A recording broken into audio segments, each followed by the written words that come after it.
Morning students, a warm welcome to my lecture 1 of chapter 2. From the last week few weeks we are studying chapter 1, chemical reactions and equation. Chapter 1 is summarized and concluded, and I have given the surprise test. 10th A student, very well done. Few of the 10th B boys should work hard more. Please bachon, all the teachers are reminding you, this is the attendance. If you will submit your assignment, attendance will be counted. So please send your assignment timely. So let us start chapter 2, acids, bases and salts. So this is a very interesting chapter. Here I will explain you definition of acids. What are acids? Acids, there are some naturally occurring sources of acids. You all are eating citrus fruits like orange, lemon. Acids are present there, so they are sour in taste. What are the properties of acids? Acids are sour in taste. They change the color of the blue litmus into red, and they release hydrogen ion in the solution. So acids are those substances which are sour in taste, खट्टे होते हैं ये taste में, and they change the color of blue litmus to red. Some of the common examples of acids are hydrochloric acid HCl, sulfuric acid H2SO4, nitric acid HNO3, acetic acid CS3COH. Some naturally occurring acids, I have written the examples here. You can see orange में which acid is present? Citric acid. In lemon also citric acid. Vinegar acetic acid, सिरका जिसको कहते हैं. Tamarind tartaric acid.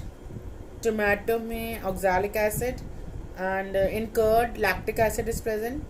In nettle and sting methanoic acids are present. So all these are naturally occurring acids which we obtain from the natural sources. So they are sour in taste. Now the second term is bases.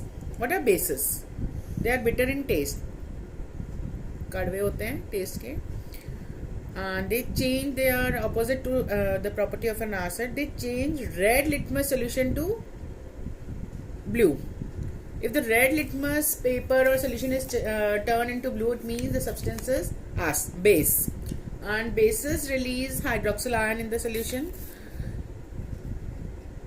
What are the examples of bases? As they are releasing hydroxyl ion, so they should contain hydroxyl ion. So example, sodium hydroxide NaOH, potassium hydroxide KOH, calcium hydroxide CaOH whole twice, ammonium hydroxide NH4OH. So they release OH ion in the solution, and they show basic property, and they acids release ions in the solution, they show acidic properties. So these are the general definitions of acids and bases. Now the next term is acid-base indicator.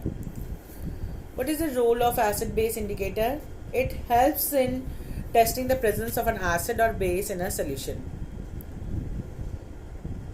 So there are three types of acid-base indicators: natural indicators, synthetic indicators, and olfactory indicators. Natural indicators are those indicators which are present naturally. First is litmus solution. It is a purple color dye which is extracted from a lichen plant. Other examples, red cabbage. You have seen red color cabbage which comes in the during winters. Colored petals of petunia. Turmeric. A very common example. Turmeric, a daily life example which are using in our home. Turmeric is an example of natural indicator.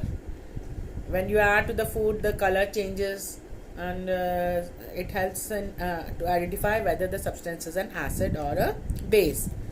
Then second type is synthetic indicators. These are made chemically. Methyl orange and phenolphthalein are the examples of synthetic indicators. And the third type of indicator is olfactory indicators. These are those indicators which have different smell for acidic and basic for acidic and basic solutions. They have different odor. Odor means here smell. They give different smell in acidic and basic media. For example, onion, clove, clove oil. These are the example of olfactory indicators. So all these indicators help to test whether the substances acidic, basic in nature. And the now till today we'll discuss about this much, and in the next turn I will go in detail about the indicators, and I'll give you the small assignment. I'll send you the small assignment. Do it timely. Thank you.